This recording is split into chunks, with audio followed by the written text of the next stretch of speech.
Hello, everyone. Good afternoon. Welcome to the New York Foreign Press Center.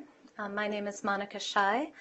I'm very honored today to have the U.S. Special Envoy and the UN Special Envoy for the Great Lakes region of Africa. We have Special Envoy Thomas Perriello and Special Envoy Said Djinnit. We also have with us today Stephen Hayes, who is seated over here. He is the President and CEO for the Corporate Council on Africa. He will give remarks as well. And I'm going to turn it over to Bernadette Paulo to open up. This is an on-the-record briefing. We have a DVC with Washington as well. And at the end of the remarks, I would ask that if you have questions, that you stand up and state your name and your news media organization, or for those of you who are not journalists, the organization that you represent here. Thank you so much for coming. I'm going to turn this over to Bernadette. Thank you very much. Good afternoon. As you know, my name is Bernadette Paulo. I would like our special envoys to have a seat, if you will. I'm pleased to welcome you to this overview and discussion on conflict and democracy and development in the Great Lakes region. We have a unique opportunity this afternoon to hear from both the United States Special Envoy, as you heard, and the UN Special Envoy, in addition to benefiting from the views later of Mr. Modibo Toure, Assistant Secretary General and Special Advisor to the Great Lakes region. We also have an expert here with us today in trade and investment in Mr. Stephen Hayes, President and CEO of the Corporate Council on Africa, who will serve as moderator and provide comments as well. I want to commend the Department of State for convening this program, in particular, Ms. Nicole Peacock, who is an excellent representative and partner for people from all different sectors. And this is a key moment in time for the Great Lakes region. My opening remarks are predicated on my experience of having been on Capitol Hill on the House Committee on Foreign Affairs for 10 years, and my present capacity as President and CEO of the Africa Society of the National Summit on Africa. So I've been in civil society for 17 years. The international community in the United States have come a long way in how they address situations in foreign countries. It is far more comprehensive approach that understands the linkages between conflict and the lack of democracy and equity, economic disparity, and the need to create opportunities for all segments of society, and the realization that in order to facilitate change, all actors must be fully engaged, including civil society. It used to be 20 to 25 years ago on Capitol Hill that the topics we are addressing today would never be dealt with during the course of the same program. In fact, economic development, trade, and investment being associated with the majority of African nations, to many people then was almost unthinkable. Instead, foreign aid was thought to be the panacea for Africa's economic ills. Addressing democracy in Africa was through getting rid of a despot while putting up with those who, though not democratic, were favorably disposed to acceding to the will of powerful nations. Fortunately, we have evolved, as evidenced by African leaders being treated as partners in the political, international, and economic realms. Progress has been made not only by international actors, but by many African nations in adopting sound and economic practices. You know, decades ago, instead of counting countries among the 54 nations comprising the continent where conflicts were ongoing, we counted the very few countries where there happened to be peace and stability. With respect to the Great Lakes region, named after a number of lakes, as we know, the best of known are Lake Victoria, Lake Tanganyika, Lake Albert, and Edward.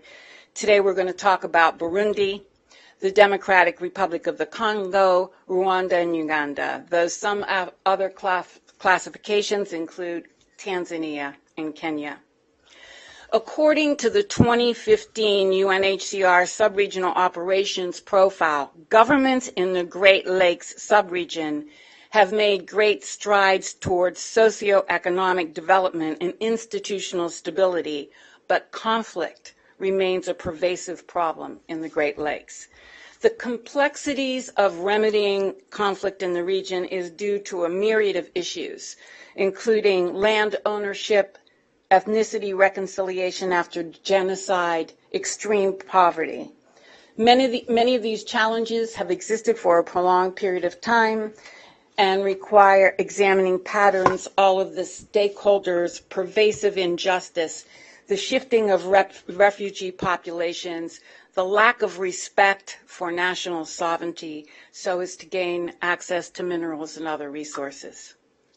You know, there's a strange dichotomy between the emerging economic prowess of several countries in the Great Lakes region with GDP growth between 5 to 6.3%, and some cooperation evidenced in the East African community. Yet at the same time, today, according to reports, there is a bloody conflict, which we are witnessing now in Burundi, where it is reported that dead bodies are strewn throughout the streets after the aftermath of a presidential election.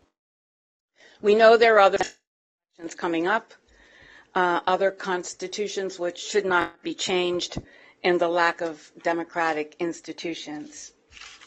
While we all remember the genocide in Rwanda, the Lord's Resistance Army in Uganda, how the Democratic Republic has been ravaged from the inside and the outside, and we're seeing this violence in Burundi, we are also cognizant of the thousands of refugees, both in this region and those who are trying to leave this continent in other regions, only to encounter, in some instances, a worse fate.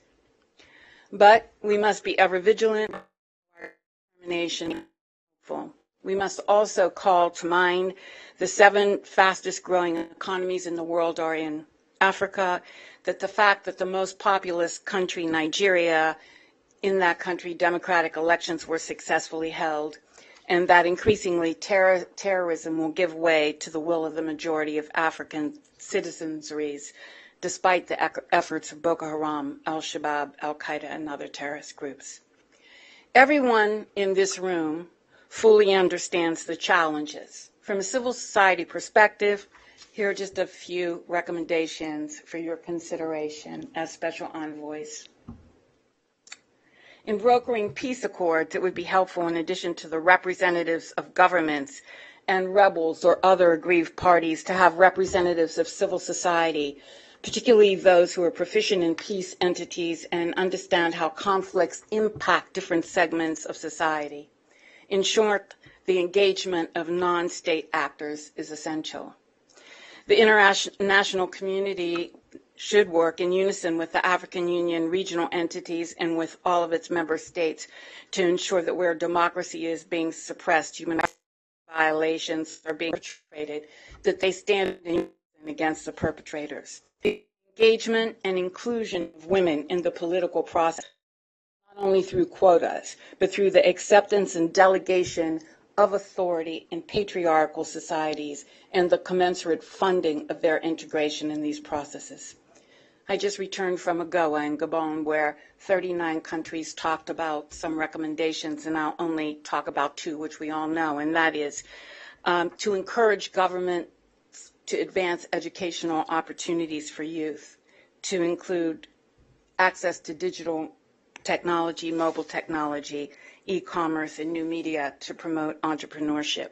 We see even in refugees camps that now they're engaging youth in entrepreneurial activities. In summary, the reason for having special envoys that do unprecedented interest about the Great Lakes region, that while having great opportunities for economic advancement on the one hand, these countries have been caught up in a seemingly endless cycle of violence brought on by internal and interlinked conflicts. A staggering number of people have lost their lives. There have been gross human rights violations, sexual-based violence, extreme poverty, arms trafficking, and huge ungoverned and unprotected spaces.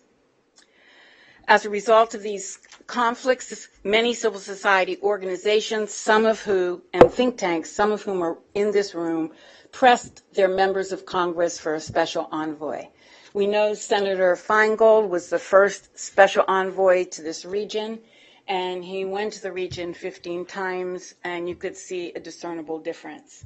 When he left, there was a decline, and fortunately, members of Congress then recommended to President Obama that he have another special envoy, and we are fortunate enough to have a former member of Congress, Thomas Perriello, who is our special envoy now. We are also equally fortunate to have a special envoy from the United Nations. And Mr. Jeanette has considerable experience in the AU and the African Union. He's from Algeria, and he was the first Commissioner for Peace and Security in the AU. And both of these gentlemen are heavy hitters, and who strive for peace and unity. And we have another heavy hitter in Mr. Stephen Hayes. Stephen Hayes has not only experience in the private sector, but he wouldn't like for me to go back this far, but he actually began his career working in a refugee camp in the Middle East in the 60s and was involved in a lot of international organizations such as the YMCA. He, during his 15 years, has built up CCA and can give you really good accounting of what's happened with our private sector. In closing, then, I wish to quote the words of our president from his speech at the United Nations. We, the nations of the world, cannot return to the old ways of conflict and coercion. We cannot look backwards. We live in an integrated world, one in which we all have a stake in each other's success. Gentlemen, we thank each of you for your service and look forward to hearing your comments and recommendations. Thank you very much.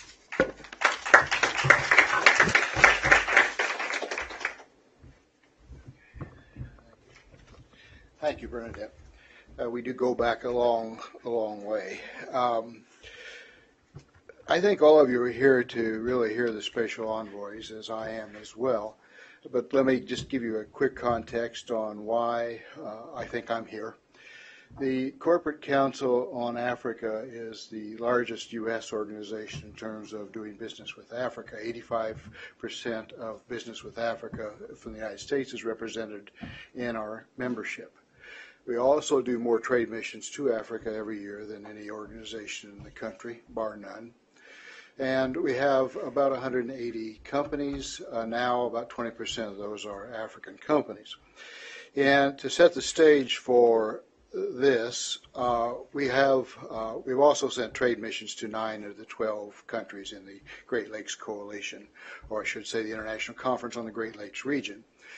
We were asked about 2 years ago to participate in planning an international investment conference on the Great Lakes area. We were asked by Mr. Toure at the UN. We said that we would participate. Senator Feingold, then the special envoy, also asked us. And as bureaucracies happen, this really didn't come through. It was, in my view, premature, and apparently it was premature to others. Therefore, we were asked then to wait our turn then until it was ready to start back up, and I think that's the reason that I was asked to be here today. We stand ready to help. We have a Congo working group. There are one of our members, Freeport-McMoRan, is the largest investor in the region by far, certainly in the DRC. And so there is member interest. There are significant challenges. That's why you need to hear the special envoys. But there is an investment conference planned now in February. We have said that we again would stand by ready to help from the private sector. I think there's been too little dialogue between the public and the private sector, and in fact investment is probably the key to changing the situation in economic development, changing the situation in the Great Lakes region. So we are standing by to be one of others, of many, to help on the investment conference, if so called, and we are working actively there already. So I think that we're qualified and ready to go on that. So without further ado, though, I think all of you do want to hear the special envoys before this meeting is over. So please allow me to ask Saeed Jeanette of the United Nations Special Envoy from the UN to make his remarks. Thank you.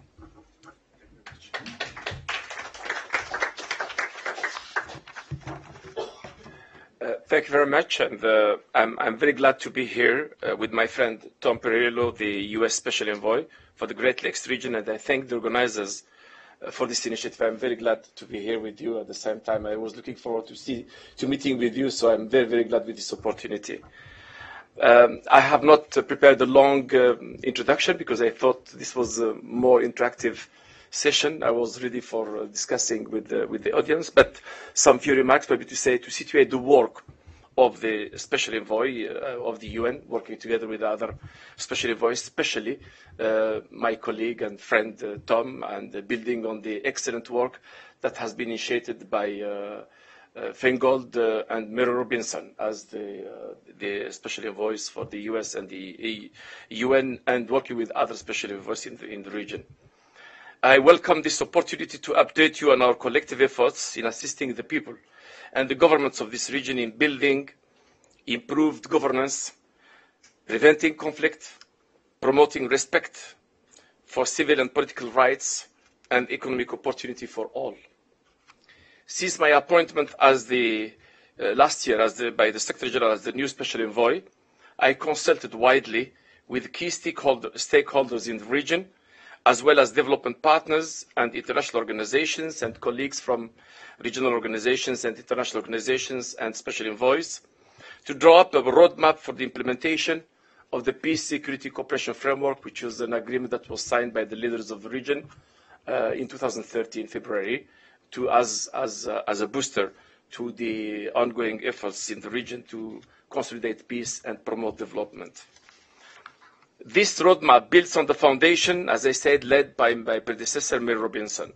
It sets a 3-year time horizon for achieving the goals of the PSCF framework, around 8 priorities. These priorities include: 1, supporting ongoing efforts to neutralize the negative forces in the region in Eastern Congo, in line with the relevant resolutions of the Security Council, as well as recommendations and decisions by heads of state of the region. The FDLR, XM23, ADF remain an obstacle to peace and obstacle to development in the region. It perpetuates the climate of insecurity in the region, and it erodes trust, and it perpetuates mistrust in the region, which is much trust is needed for moving forward on the track of development. Second, facilitating confidence building. We have seen some deficit of trust between some member states, and we thought that we should promote, as special envoys, some confidence building initiatives to try to rapprochement, and we were thinking of the countries of the CPGL, essentially the DRC, Burundi, and Rwanda, and it happens that the 3 countries that went through genocide and conflict in the Great Lakes region. But unfortunately, and I will talk about it maybe in the discussion, the situation of Burundi has brought us backward because of the relations between the countries of the regions, essentially between Rwanda and Burundi, are not the best at this present. So it's difficult to get the initiative of confidence building. 3, promoting peaceful, inclusive, and transparent elections. We identify that as a priority in our roadmap because we believe that if we fail in our efforts to help Burundi, to help DRC, to help others in managing their electoral processes peacefully and according to the Constitution and democratically, we may find the situation like the case of Burundi now, where the risk of things unraveling and bring us back to crisis, which is undermining the whole efforts that we are trying to promote on the PSCF. So it's very important that we should continue encouraging timely, peaceful, and constitutional processes in the region, and we have been discussing with my colleagues the envoys on that. Fourth pillar, strengthening the governance mechanism of the peace security cooperation, which is an internal. We have a mechanism. We are trying to bring more ownership by the member states. It's very, I must admit that it's very difficult because you have, sometimes it's easy to launch an initiative and it's difficult to maintain it because the initial momentum is not always difficult to maintain the momentum. We are trying to maintain the momentum. Five, promoting durable solutions for refugees and internally displaced people in the region. We believe that the issue of displacement is one of the core, the grassroots problem that needs to be addressed, including the issue of the land you mentioned earlier, the refugees and IDPs, and we are looking at we have been working with the World Bank, with UNHCR and others, supporting initiatives that are addressing these issues. And as part of the new impetus we are bringing to the peace security cooperation framework, we want some leaders to champion that because we need some leaders to help us promote this issue because it's low profile as it stands now. The sixth pillar is facilitating socioeconomic development to consolidate peace, gains, and advance regional integration, and I will say something later. And seventh, mobilizing the force vive, and you referred to it earlier, of the region, that means the women, the youth, and civil society. And we have initiatives, which is building on the initiative by Mary Robinson, with the youth, supporting the youth initiative, supporting the civil society. We have a Civil Society Forum for the Great Lakes, and we have a woman, and we have the initiative of the Women Platform. We believe that this is strong pillars of the transformative agenda in the Great Lakes region. We cannot transform the region if these force vive are not fully involved in the processes. And lastly, acting as a catalytic for regional initiatives to fight impunity, improve accountability, and advance regional judicial cooperation and strengthen the rule of law. Because again, these are the basic ingredients for instability, and we believe that as an office of the UN there, we should emulate and encourage initiatives aimed at strengthening the rule of law, which is important for the stability, which is important also for the investments and business. As I work with the various stakeholders to deliver this comprehensive multi-track approach to promote peace and stability, it has become very clear to me that one key enabler that can potentially put the region on a trajectory of economic growth and shared prosperity is, without doubt, the private sector. The signatories of the PSCF framework are aware of the important role that business can play in promoting peace and entrenching stability. They look to private sector investors to tap into the region's immense economic opportunities. They are keen to create the propitious conditions to turning the region into a viable and attractive investment destination. That is the spirit that guided their decision to convene the Private Sector Investment Conference for the Great Lakes region. This important event, the first of its kind, is expected to take place in Kinshasa after a process of selection on 24-25 February 2016. Yesterday, the signatory country members of the framework, of the PSC framework, met to review progress and challenges in the security and political situation in the region. I am pleased to report that despite serious concern that we have on the situation in the South Sudan, and especially in Burundi, and we have been discussing the issue of Burundi with the risk of things really deteriorating further, the overall situation remains on a positive trend, rather on a positive trend. There is a stronger political commitment from the signatories to ensure that the region's economic potential is fully realized. Despite the weakening of oil and other commodities prices, the region remains dynamic with vigorous growth prospects. The investment climate is registering some progress.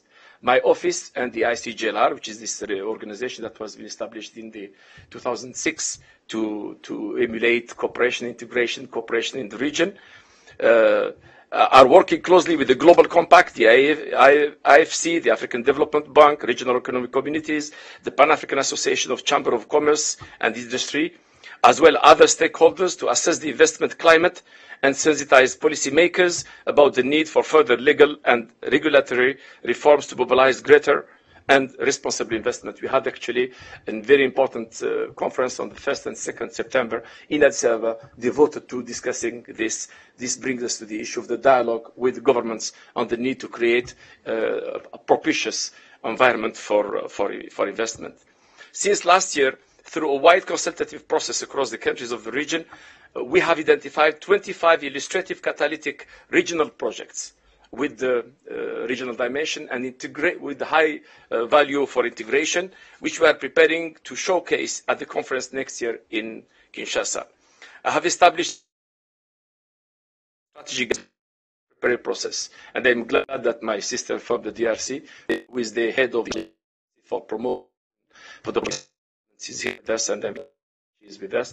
We are working very closely from the National Organizing Committee that she's leading under the Ministerial Committee to prepare for the conference. As the steering committee comprises a number of representatives of the institutions, the RC, the UN system institutions, the regional economic groupings, but also a representative of the sectors, private sector. And you have been able so far to get the support of Mo Ibrahim, who is part of our steering committee. We have also got the support of Safaricom, Bob Collymore, who is also joined our steering committee. I met him before yesterday here in New York, and he's very supportive of the initiative. We have also an agreement in principle by Dangote to support the initiative. We have the principal, but we have not yet his representative in the steering committee, to make sure that this private sector conference is not prepared by representative of institutions and governments, but by a representative, by the way, prestigious and credible representative of the private sector in Africa that could, just to tell you that really we are looking forward, because we believe that while we are very busy trying to help the region address outstanding issues from the tragedy of the past, of the 90s, that means finalizing the problem of the neutralization of the negative forces, while we are trying to assist the countries address the new generation of conflict in Africa, which is related to governance and the tendency, the trend to perpetuate leaders beyond constitutional terms. This is something that is also something serious.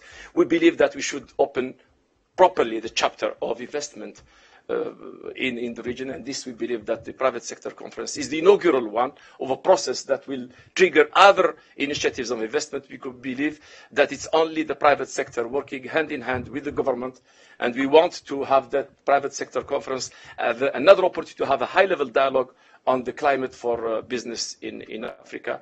We want to create the solid foundation for a successful conference, and we would like you to be with us there, and especially you. And I'm glad that you are already thinking of attending this very important conference. Thank you for your attention.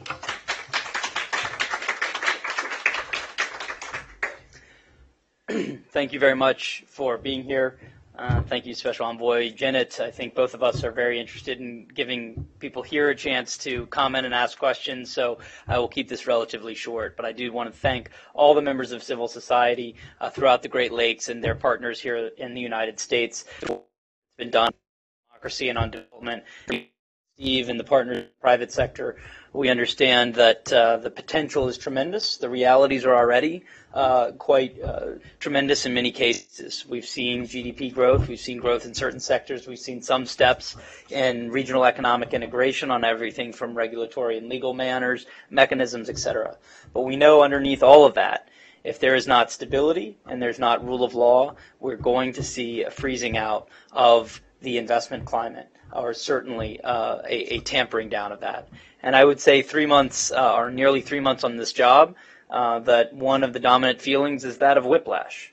It's a whiplash constantly between the unbelievable potential of the Great Lakes region and too often some of the realities of things that are getting in the way of that potential. And I think that's what we see more than anything else over the next year and a half. We see between now and the end of next year and thereafter a chance for historic progress, the first democratic transitions in several countries, continuing progress on both foreign but also domestic economic development, opportunities to really put some of the dynamics of the past, some of these root causes like negative forces on armed groups, to have them on their heels and see that future that the people of the Great Lakes deserve and have for so long been wanting. And while we keep that hopeful image in front of us, we are also very aware of the potential for things to go very badly in the region, and unfortunately we already see that.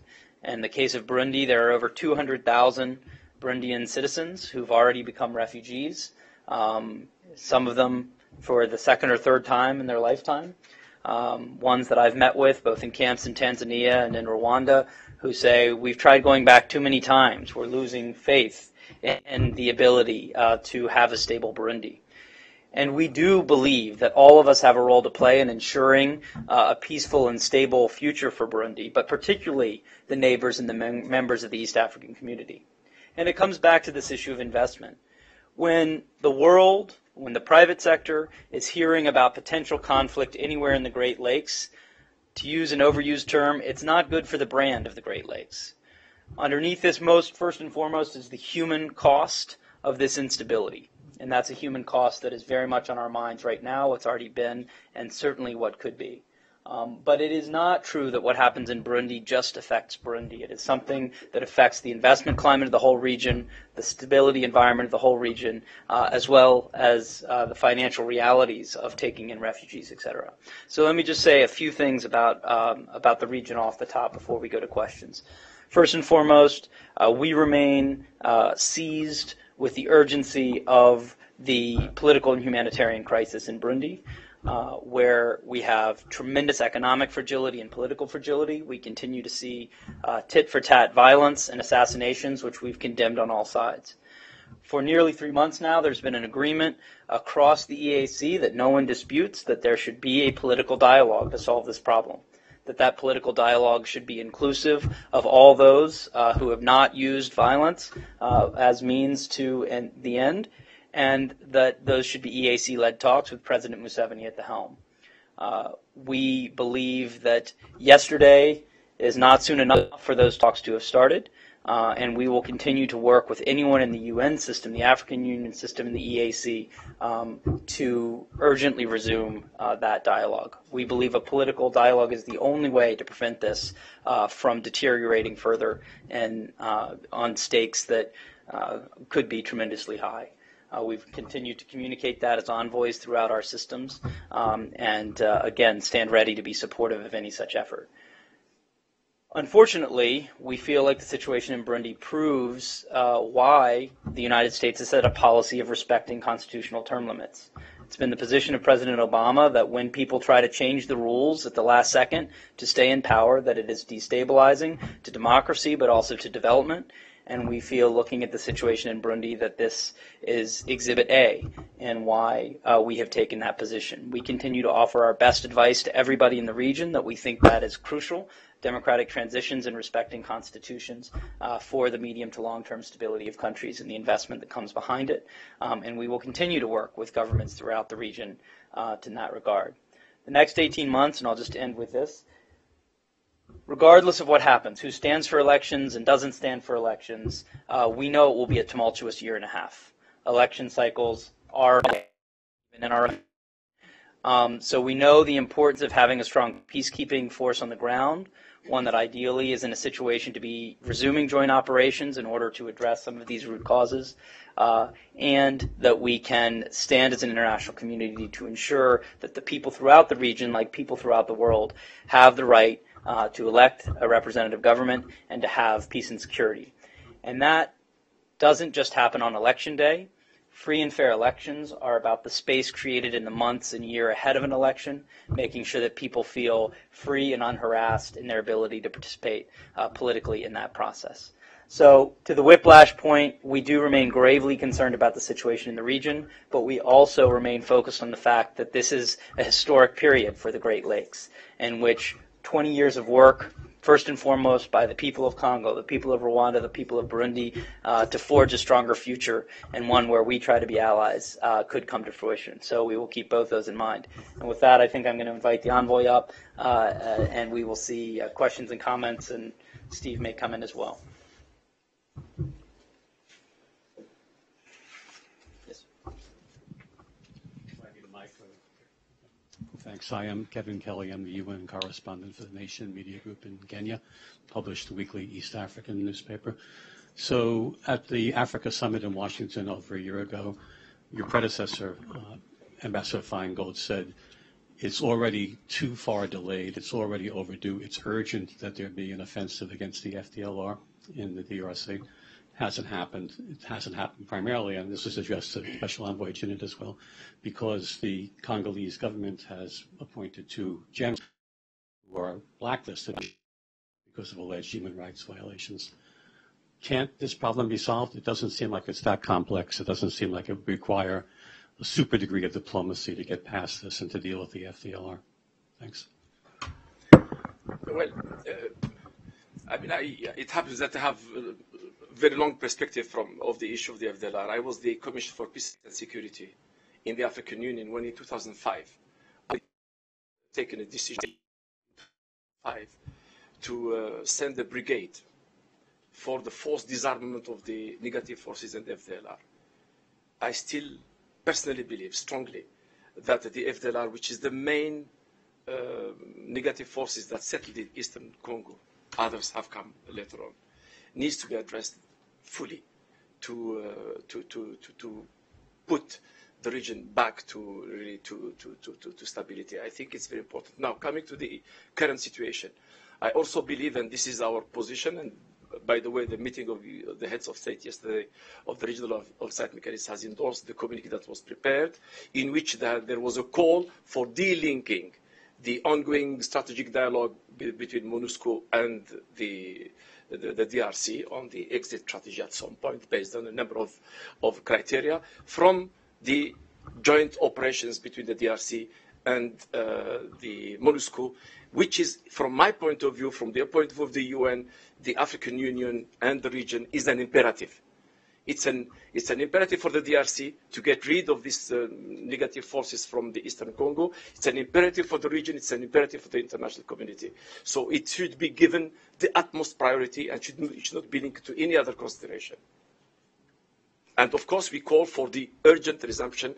The UN is now willing to through some mitigating factors and measures, to resume military cooperation. But unfortunately, the DRC so far has not allowed this joint operation to resume. I would just reinforce what Envoy Jinnit has said. We see no legitimate reason for joint operations not to resume immediately. This has been agreed on by multiple parties for some period of time now, and until this issue is addressed, it will remain a toxic presence that exacerbates any number of dynamics in the region. So we believe that should resume immediately.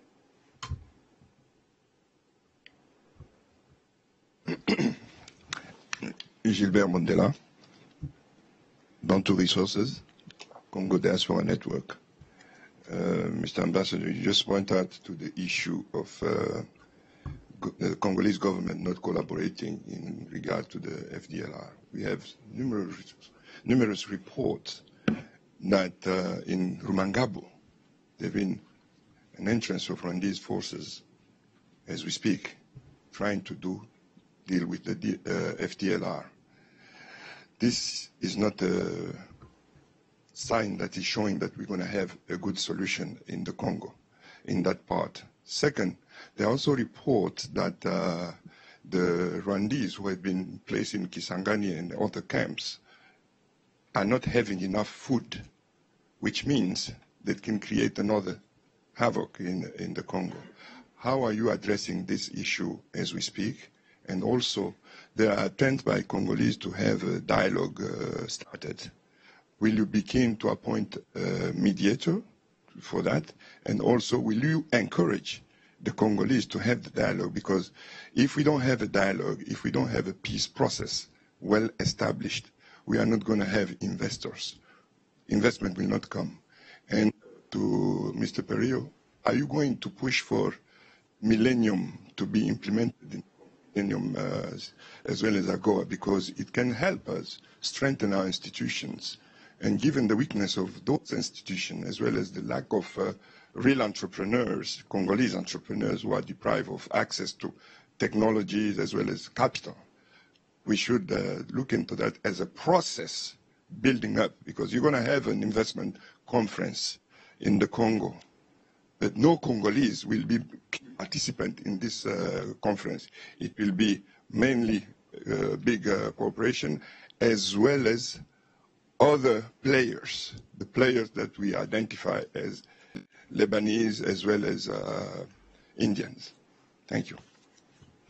Well, on the issue of the, you have asked about the issue of the first, I mean, just remember, last year at the same period, the region was divided on the approach against the FDLR. When I joined as the special envoy, we spent considerable time shuttling in the region to try to bring together the ICJLR and SADC, because there were some divergence of views on how to go about it. You remember, there were a number of countries that thought that voluntary disarmament could take place, and that some dialogue could take place, while others were for the military action immediately, and that dialogue was not the way forward.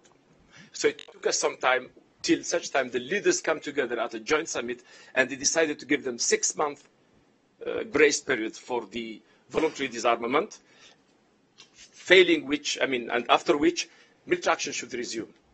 So I think the deadline was on the 2nd of January this year, and we were glad that after some few weeks later, the DRC government was able to launch the offensive against the FDLR. So at least there was action by the government of the DRC, which is encouraging. But we are saying it's not enough, because the FIB, which is the brigade of the MONUSCO, was established by the Security Council and by the of the region, strong involvement as the instrument to support work together with the government of the DRC to fight decisively the FDLR. So we continue to call, we welcome the action taken by the DRC, but we continue to urge the DRC to facilitate the resumption of the military cooperation between MONUSCO and the FARDC, so that they can expedite the neutralization of the negative forces. Regarding those that are in the camps in the Congo, various camps in the Congo, it happened that I have visited one of them in Kisangani. And, you know, they want to go, but they're posing some conditions. And I have visited last time President Dos Santos as the chairman of the ICJLR, because they have a say in this. And we brought to his attention the fact that we are stuck with the people there, with some unrealistic demand for dialogue, because it's a dialogue between the FDLR and the government of Rwanda is a non-starter. It's not on the agenda. The only thing which is on the agenda is to facilitate their dignified and secured repatriation to Rwanda. And we have visited Rwanda, and there is a camp which is prepared for them for the reintegration and demobilization. We are confident that there are facilities and there is readiness in Rwanda to receive them, and we are willing as international community to help them repatriate to the region. As far as what is happening in the DRC, you know, personally, having gone through all the experience I went through in Africa, every time there is an opportunity for dialogue is a good thing. I mean, the dialogue should be a culture of dialogue. It should be institutionalized in every society, because we need to talk to each other to address our common problems. So I have no other comment beyond that. But of course, we encourage, you know, we are guided by Security Council resolution. There is a peacekeeping operation with a mandate there, including supporting elections in the DRC, and we support it based on constitutionality and respect of the constitutional time frame for election. On the issue of potentially a Millennium Challenge Grant or other activities, we'd be very interested in pursuing any number of opportunities to invest in the DRC. It's an enormous country with an enormous amount of humanity and an enormous amount of potential. But the way those programs work is there tend to be a number of conditions that are involved in terms of transparency versus corruption, rule of law, constitutionalism, and other things. And I think where we see a government that's committed to that and to improving in those areas, you know, there are opportunities both from the government sector but also the private sector that can track with those. And the second thing you mentioned is extremely important. Before I took this job, I completed a study for Secretary Kerry of our diplomacy and development called the Quadrennial Diplomacy and Development Review. And one piece that came very strongly both out of our State Department and USAID was the importance of focusing on inclusive, sustainable economic growth. GDP is an important figure. It's a huge driver of growth in a country. It's a huge driver often of the revenue that's needed to invest in education and infrastructure. But we also need to make sure that that's a growth that's building up a middle class, that's creating opportunities for smaller business owners and entrepreneurs, that we're making the investments, particularly in young girls, that they're part of that system. So we want to continue to track GDP and FDI as important indicators. But we also want to make sure that in addition to that, we're making sure that this is inclusive economic growth that's creating opportunities, that that's geographically spread. It's not just in the West or just in the East. So to that, well, I think this continues to be something that we're looking at, not just frankly in the context of DRC, but as a lens on all of our diplomacy and development going forward.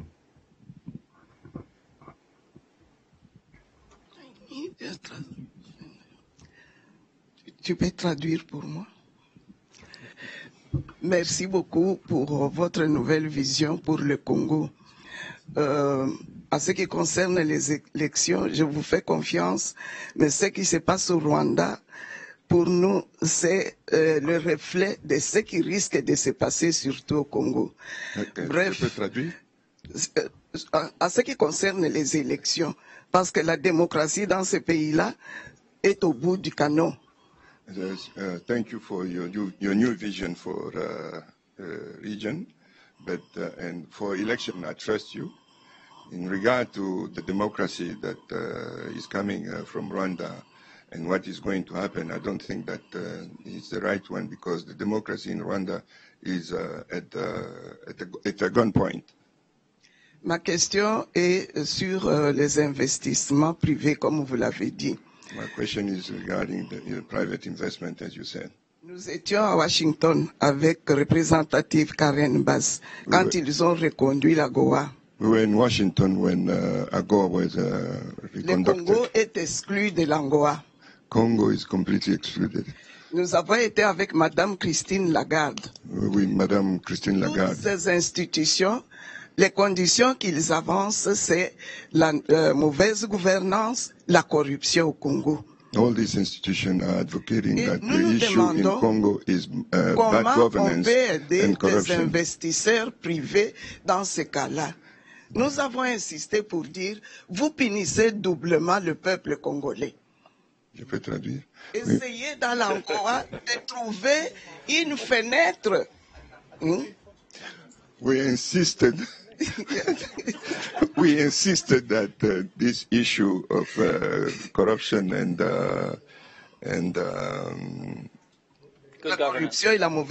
bad governance creating a problem for the Congolese, and you are punishing the Congo twice.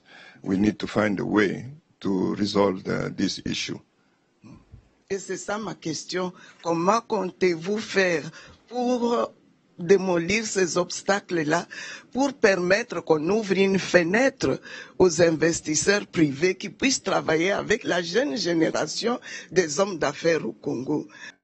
How can you help us break this system and open a window of opportunity for the new generation that is coming and we invest in? By the way, she's the first metallurgical female engineer of Congo. Agnès Dimanja. Agnès Dimanja. Sorry. Yes. So I think it's a very useful observation, perhaps more than a question, but I think what I will say is these things need to go hand in hand. Good governance is essential. When we have a limited amount of dollars to invest around the world on these programs, you want to make sure that they're being used well. So where we see a government that's a partner and wanting to improve accountability and invest in education and infrastructure, we are more excited to go forward. But DRC, I think we need to recognize, has made some great progress in many areas. And in many areas, that's because civil society groups, sometimes at great risk, have pushed for greater accountability and have pushed on the governance agenda. So there are things we can do from the international community, but obviously the future of Congo will most be defined by the people of Congo. And there I think we see a tremendous hunger for investment, for good governance, for accountability. And I think those voices have been heard and are continuing to be effective even under very difficult circumstances right now. Maybe just a word, just to say to reassure our friend about the importance of the DRC in the region and the fact that we believe in the future of the DRC. And we are hopeful that the people of the DRC and their leaders will find their ways in shaping a new and vibrant economy. And the fact that, let me tell you, my sister, it was not very difficult to get all the leaders, the countries of the region to accept the fact that the investment conference will be held in Kinshasa. It was almost a natural venue for the conference on the private sector. So it's a great opportunity for the Great Lakes region, the conference, but it's definitely a great opportunity for the DRC. And the DRC needs to take full advantage of this conference to portray a new vision, a new image, a new vision for the DRC. That's why I'm working hand in hand with my sister to make this, is because the success of the conference will be successful conference, but will be the success of the DRC and the success of the development of the DRC. Merci. Moïse Mounidela, acteur politique de la République démocratique du Congo. Monsieur Djinit, vous connaissez bien notre pays. Ça, j'aimerais bien vous interpeller. J'aimerais commencer par la sagesse d'un grand écrivain qui disait « Fais-moi de la bonne économie, je vous ferai de la bonne politique ». Et moi, je dirais que dans notre pays, c'est l'inverse. Vous pouvez traduire, s'il vous plaît. I'm a high translator, huh? No, he can't speak English. Mr. Djinit, I know you know our country, and I would like to go by asking you something in regard to what is going on in the Congo.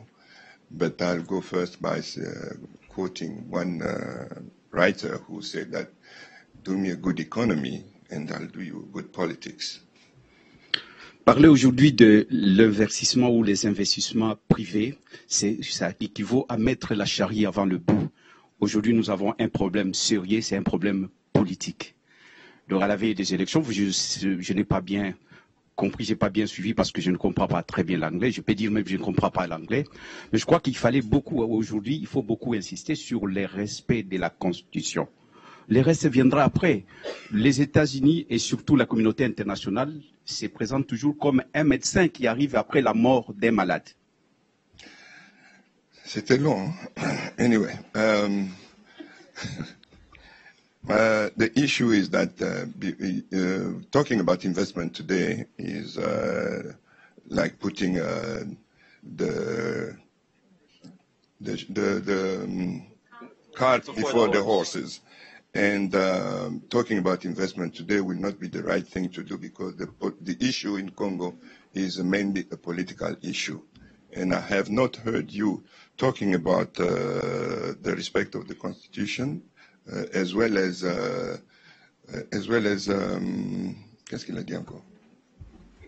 Comme un médecin qui arrive après la mort the des United malades. States and the international community are like doctor that arrive late when the sick person is already dead. Juste pour donner à sa famille le certificat de décès qui ne servira plus au malade, mais celui-là, il sera déjà parti. It's just to give the death certificate when the sick is already dead. So. Donc, ce que nous voulons aujourd'hui dans notre pays, c'est qu'il y ait des sanctions. Parce que le régime mis en place ne veut pas respecter la Constitution. Au lieu de dénoncer, parce qu'aujourd'hui, le problème, il y a des problèmes internes, certes, mais il y a aussi des problèmes externes. Mais sur le plan interne, s'il n'y a pas un leadership éclairé, le problème des réfugiés, les problèmes avec le Rwanda, les problèmes avec le Burundi, l'Ouganda, ça sera un problème à répétition. Ça reviendra toujours parce qu'il y a un problème d'homme. Il y a un problème de vision. Il faut poser la question. Anyway, you say that the issue here is to make sure that the Congo situation is addressed. And if there is no clear vision and clear good leadership, Congo is not going to be ripe for investment. Je vais poser la question, mais c'est mieux de commencer par les sanctions, par exemple, que les autorités en place ne puissent pas se promener comme à l'époque de Mobutu. Et même en Afrique du Sud, il y avait des sanctions économiques aussi. Et qui, c'est vrai, on disait que ça va porter préjudice à la vie sociale du peuple, mais ça a eu des effets escomptés. Et aujourd'hui, l'Afrique du Sud est libre. C'est pour ça, donc nous ne voulons pas de ça. Ici, si vous voulez vraiment aider le Congo, c'est mettre l'accent sur le processus démocratique. Et pour cela, je crois que vous avez posé la question par rapport que pensez-vous du processus? Parce que pour nous, nous voulons qu'on aille aux élections. Les dialogues, c'est bien, mais un dialogue qui nous permet d'aller aux élections dans les délais constitutionnel. Voilà. Donc, qu'est-ce que vous pensez de cela? Je vous remercie. The issue is that we need to apply a sanction for the people governing Congo.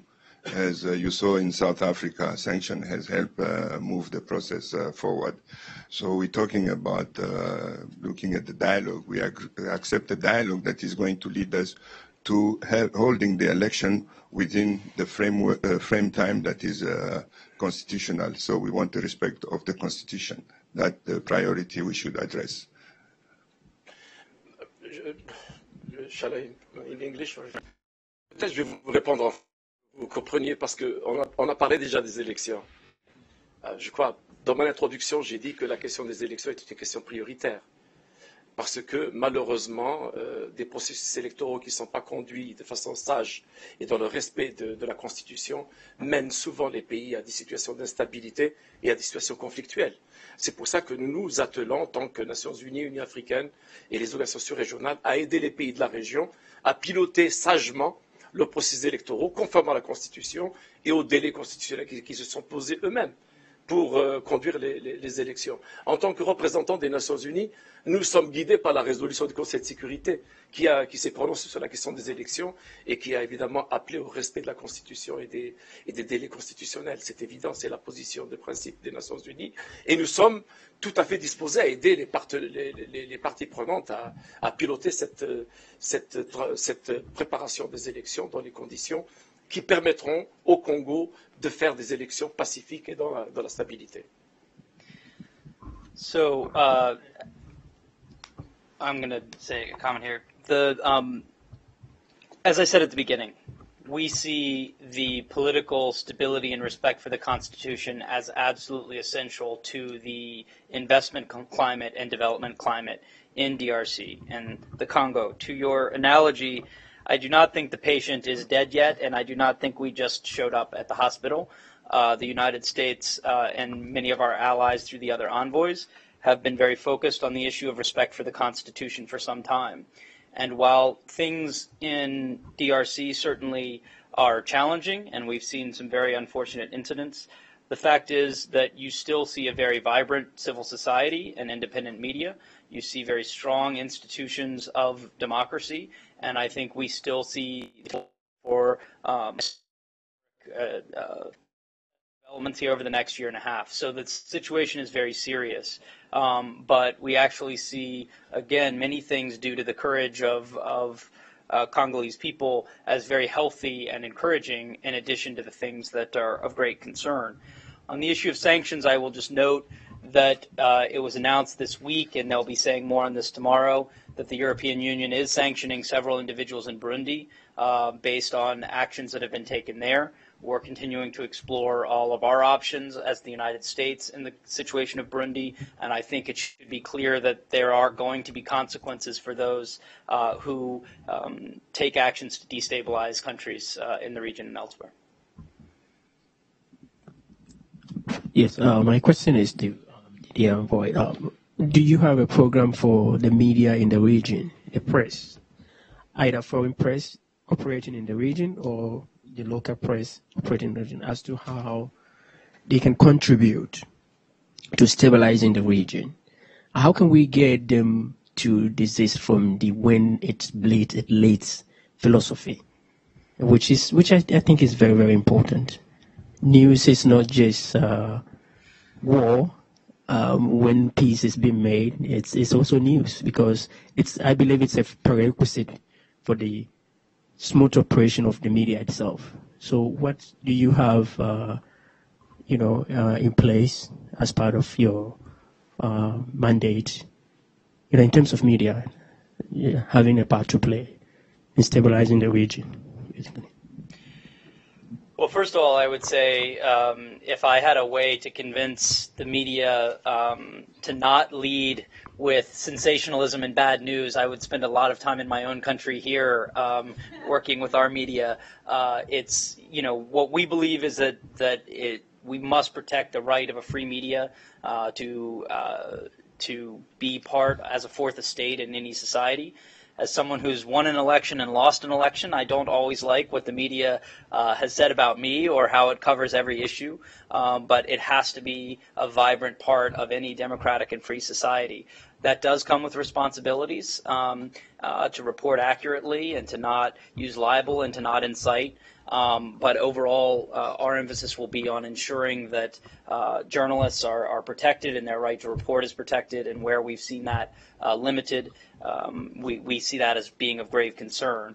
We've certainly done programs in the past on trying to make sure we're training journalism in the best ethics and behavior, and again, those are problems, those are some programs that probably could be applied here as well.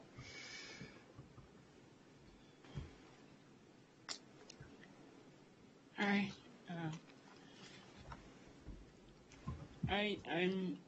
My concern is on the FDR. Yeah, sorry. You talked about what you are trying to do, everybody. About on the FDLR, there have been a lot of action on this area, but do we know how many FDLR are still in the Congo now? That is my question, because all the action is every time they talk about this, and it has been the MONUC, since MONUC has been there, and now the new MONUSCO, and the government has been talking or trying to fight the FDLR, but how many are there in the region now? Well, the number. I don't know the numbers, because I don't want to go into the issue of the numbers, because you could find some different numbers in the different institutions and countries. I know that the DRC government has given figures, and according to the latest report, including yesterday at the Regional Oversight Mechanism by the Minister of Foreign Affairs of Congo, that they say that as a result of the voluntary disarmament and the military action by the DRC, they have reduced significantly the number of the FDLR, and they, according to them, they are only left with 334 left, according to the DRC government. That's the fact. But I know that my colleagues from the MONUSCO have a different account of numbers, but I don't want to give the numbers, because we'll be just discussing the numbers, which is not the main issue for me. The main issue is the phenomenon of the FDLR. And then it's very important to highlight the fact that FDLR is committing crimes in the DRC against the people of the DRC, against women, children, poor people, vulnerable people in the DRC. They have been committing crimes in the DRC. So it is first in the first interest of the people of the DRC, in the interest of the restoration of the state authority, of the full state authority of the DRC, that we are supporting the DRC in their fight against the FDLR. But the number, again, I tell you that this is the figures that have been given. But of course, we have not been there to double check the figures, although when we met this today from our colleagues from MONUSCO, we were given slightly different figures. But again, my concern is that we should eradicate fully the FDLR once for all, so that they are no more a threat for the people, the good people of the DRC, and they are no more a threat or an excuse for confidence, for mistrust. You understand? Because many people, they mistrust each other because of the perceived attitude vis-à-vis. So I think it's important that we eradicate them totally. So this is why it's important, when we have finished with the whole leadership of the FDLR, destroyed their command and control, and till such time that there is any news of any crime by the FDLR in the DRC and elsewhere in the region.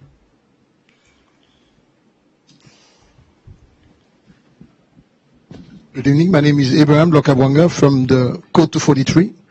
We are news based in Washington, D.C. My first question to you, Mr. Djeneth.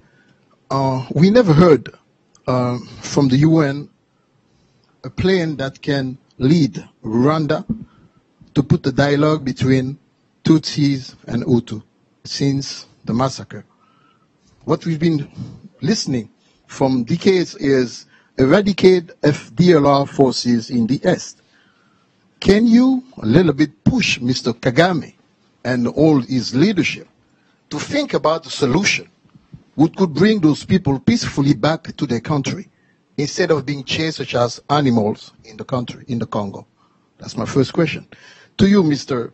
Periolo, 16 elections were scheduled between now to 2016. First one happened in Burundi, and we've seen the result. It's a catastrophe. On a daily basis, people being killed, we keep on finding them. And the only sanctions that we've heard was the first one coming from the UE, saying they're going to freeze some assets of members of the government. Why can't we pinpoint the president and the leadership? That's where they're going to be hurt, and, you know, freeze the visas, freeze the assets, and every single help. That's going to be a strong message, because what's happening in Burundi is being seen in the Congo, Brazzaville, it's been seen in the Congo, the DRC, and every single of those leaders wants to change the constitution to remain into power. We've seen in the Congo, January, they wanted to change the electoral law. They failed. Now it's about referendum. We're getting into, you know, it's like a pattern. It's going to come in the Congo, Brazzaville, in the Congo, Kinshasa, next year in Angola, and another country. So we keep on circling. I think if you fix the situation in Burundi, it's going to be a strong message to every single of those people. Thank you. First, I'm on the issue of, you mentioned of the issue of Tutsi Hutu, whether it's in Rwanda or Burundi. We should promote reconciliation. The UN is supporting the reconciliation process both in Rwanda, in Burundi, and in every country. And we believe that reconciliation is something that should be like dialogue in our societies, something that should be permanent. You should, because, you know, I always to say when I was in the African Union, we are still a long way to go to reconcile our populations with their states and borders. So the reconciliation process in Africa has still many decades to come to bridge, to forge reconciliation among our populations within the context of the states that are there in Africa. So that's something that we support, not only through the UN political wing, but through the UN system in the ground, through the UNDP, so we are very supportive of that. Now, every country is a specific country. I think you cannot just put a position, why don't, you know, when the FDLR has a background, there is the history of the genocide, so you have to put everything in the context. So try to mitigate a little bit, to measure what can be done, what cannot be done at this point in time of history. So I say, well, reconciliation is a permanent thing. I think there are something that could wait more time to happen. That's why, I mean, we are doing our best to promote reconciliation. On the question about consequences for those who've taken actions in the context of Burundi, we have already heard about the EU sanctions. We're continuing to look in that, at that issue, as well as the visa bans that have been issued. But to your core point, I think, as I said at the beginning, Burundi should be seen, in my mind, by other leaders as a cautionary tale, not as a playbook. Do you really want to be in a situation right now where your willingness to do anything possible to hold on to power has your country on the brink of violence, on the brink of hunger, with refugees fleeing your country, with a desperate need for money for running the government, for institutions that are fraying, when you've spent 15 years trying to help a country move from a very violent past to institutions like the military becoming post-ethnic or moving in that direction? I think in some ways the worst consequences imposed on Burundi's leaders are those that have simply been imposed by the reality on the ground, which is overseeing a broken country. There is not right now a coming together, a consent of the governed that exists. And so I think while we will continue to look very seriously at what additional consequences may be necessary for those who've taken actions, not just on behalf of the government, but those also who were involved in attempting a coup, which is not the right way to try to handle a situation like this, that there do need to be consequences there. I think there have been, but the worst consequences is the state of Burundi and the people of Burundi right now. And I believe that there are many leaders in the region of goodwill who are true patriots to their country. I may not agree with every decision they make, but do they really want to see their countries look like Burundi a year from now or 2 years from now? So in addition to what we do as an international community, ultimately the people of countries have the biggest influence on their future. And to me, Burundi is one that proves what we have tried to offer as our best advice and friendship from President Obama, that says trying to change the rules of constitutions at the last second to stay in power is destabilizing. So we think that's probably the greatest consequence of all, which is not to say that there won't be additional measures that will be considered.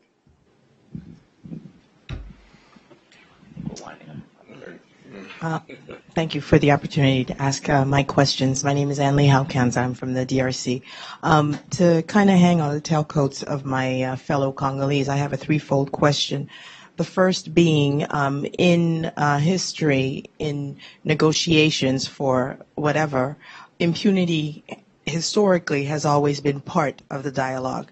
So my question to you as it pertains to that is, within the context of the conference to come in February, your dialogue will be with the people who are currently in power, who may, if history goes as those of us wish it will go, be no longer in power after elections. Will impunity be at the table in the potential will be made in Congo? And if so, what protection from that do you foresee? Secondly, to Special Envoy Janet, in dialogue in the region of the Great Lakes, I know you've been faced with issues of being accused of bias, and that may be a problem in negotiations, not only in the Congo, but in Burundi and Rwanda as well. How do you envision, with this economic conference and what will follow, how to prevent that from happening, because that could exclude you, although your contribution is very worthy, could exclude you from a dialogue. And the last thing is, we haven't spoken about the elephant in the economic room of Africa, which is China. At the table, I understand where the participants that you have quoted or mentioned to us will be at the table, but China is already there. It's basically a grassroots economic force in Africa, and specifically in the Congo. I understand that dialogue going from the table to the field is not necessarily easy to implement, and is that within the context of your strategizing for investment in Africa? Oh, and I did have one last thing. How are you going to hold your investors accountable to actually implement and invest for the most vulnerable, as you name them, women and children?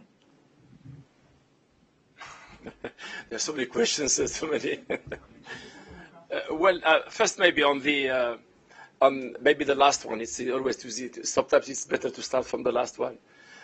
You said, I think we want to focus on the small, one of our meetings we are convening is in the next few weeks is a meeting bringing together the small, medium and small scale enterprises from the region to prepare them to take part fully in the private sector conference. So we are not only thinking about the giants, we are also thinking of the small scale enterprises from the region that are there, to give them an opportunity to participate in the conference. That's one thing.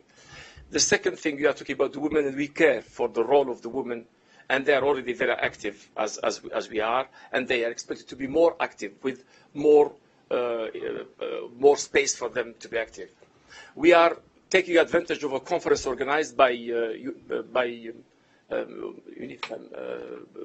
Women in Nairobi, platform, a regional platform, and we are having a segment. We are having a parallel conference with the conference on preparing women entrepreneurs in the conference. So we're having a segment in Nairobi next month, actually this October, the end of October, on preparing the women entrepreneurs for the private sector conference. So to tell you that we are thinking of also now China is a big partner to Africa, and obviously when we be engaging the private sector, we have to engage the private sector in the US, and I'm glad that some representatives were with us here. We have to go to some positions like London, like Brussels, but we should not ignore China. China is a very important actor in Africa, and then they should be part of the private sector conference, obviously. Now, as far as the dialogue and the impunity, I don't think we'll see what will be debate, but at the conference in Kinshasa, we want to have a discussion between the private sector and the government on what conditions that needs to be created for conducive investment in the region. I would just say, I think we're past the point now, though it is too often repeated, where the presumption is that impunity is the key to stability or to investment. In fact, in many countries that have been able to break a cycle of violence or a cycle of corruption, it's actually been the difficult work of holding people accountable, whether that's for past atrocities or for corruption, that has actually been part of what really frees investment and particularly small entrepreneurship to come up through. On some of the work I was involved in West Africa, you've seen countries that have not returned to war, in part because there was accountability for those who had led previous atrocities and attacks. So I would not accept as a premise, and we don't accept as a premise, that that impunity is crucial in these areas. Quite the opposite. That could be involved, whether it's the dialogue, the political dialogue we believe needs to happen in the case of Burundi or elsewhere. That it never feels necessarily like the right time to do the tough work of holding people accountable. We've seen that to some extent in Eastern Congo, where difficult work has been done to put in regimes to increase transparency around natural resources. Have that had some disruptions? Yes. But overall, is that creating a stronger room for economic growth and for new entrepreneurs, including women entrepreneurs, to come in and not just the biggest actors? Yes. So the hope is that we can invest in these areas. Are we... Time for one more? Sure. Last one. Last one. Okay. Hello, Emanuela Calabrini from the United Nations Office for the Coordination of Humanitarian Affairs, OCHA. I went on a humanitarian mission to DRC like 3 weeks ago, and when we talked with the government official, there was real eagerness on their part to have a new narrative for DRC, a narrative focused on economic growth, development, and not so much in this trap of perpetual humanitarian crisis. After all, it's been 20 years of humanitarian protracted crisis. And also based on the fact that even the IMF estimates 9% GDP growth this year for the country. But when we talked with the civil society groups, of course, there is concern that this economic growth is not trickling down to the people who need it the most. And our humanitarian partners in particular were concerned about 7 million people still in need of humanitarian assistance in DRC, 243,000 refugees from the region in DRC, and then about 450,000 even more Congolese refugees in the region. So I think that what is important is also, and that's what we noted also with government officials, is that no development can be sustainable if the needs of the most vulnerable people are not addressed.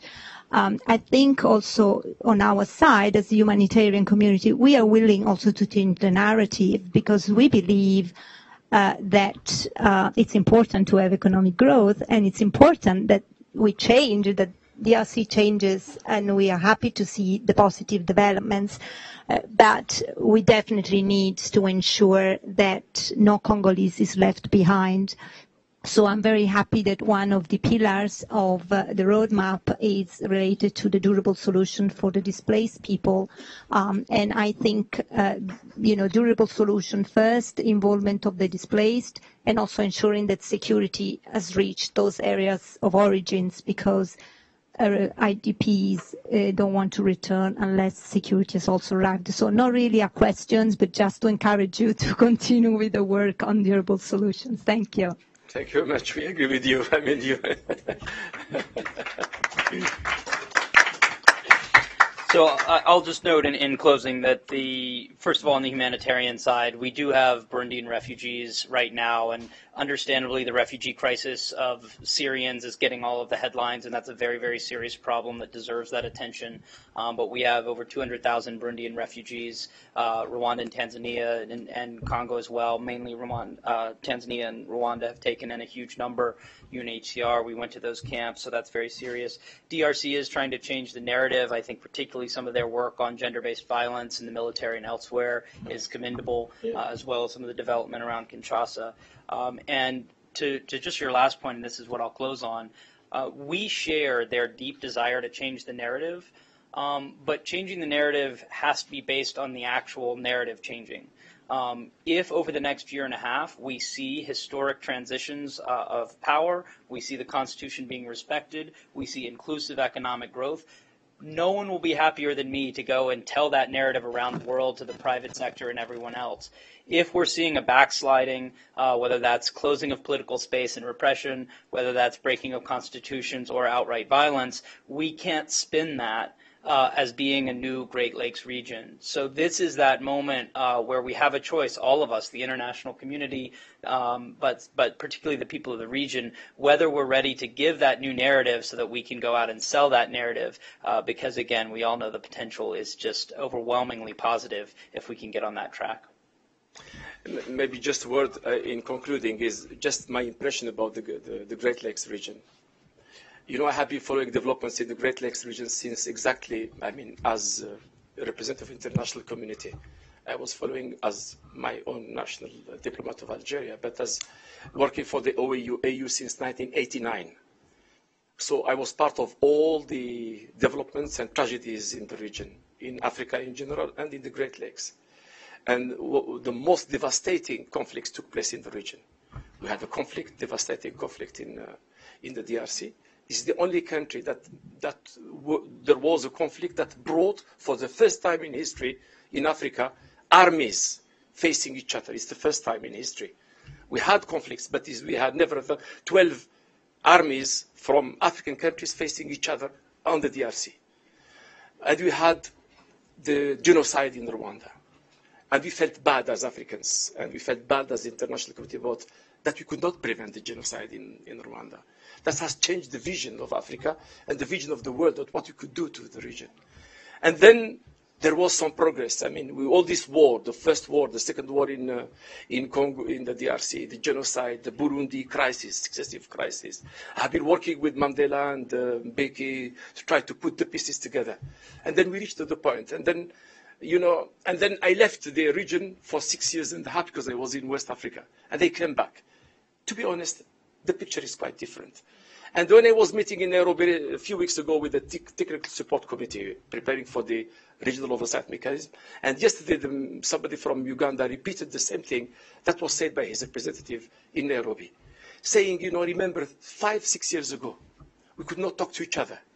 We could not sit together. And as we were coming here, we got the meeting between the ministers of defense of Rwanda and the DRC in Kigali, and they signed a very promising agreement on finishing the business on the M23 and the FDLR. So I believe that, and then we have the corridors. I mean, the various corridors, which are very promising corridors for development, you know, the northern, the southern, the central corridor, which are, driving the region towards economic integration. So we have the infrastructure in place. There is civil society, vibrant civil society, women, youth, willing to make a difference. So that's why I believe if the region manages well its electoral process, because unfortunately elections divisive and destabilizing if not handled wisely. When I say wisely, it means respect of the Constitution, respect of democratic rules, basic. Although we are learning democracy as we are doing democracy in Africa, I think the region has a huge potential. And then again, remember, I was obsessed by this picture of at the time when from Angola, because this is the Great Lakes, to the DRC, to Sudan, when they were one country, even the two countries. The three countries have never seen light so far. I mean, they have been always in turmoil. Angola, 20 or 30 years of civil war. Congo, they have not yet emerged from the war. Sudan is not finished with these problems. And yet, they're all linked together. This is really the Great Lakes, and this is powerful. You cannot stabilize Africa if you cannot stabilize this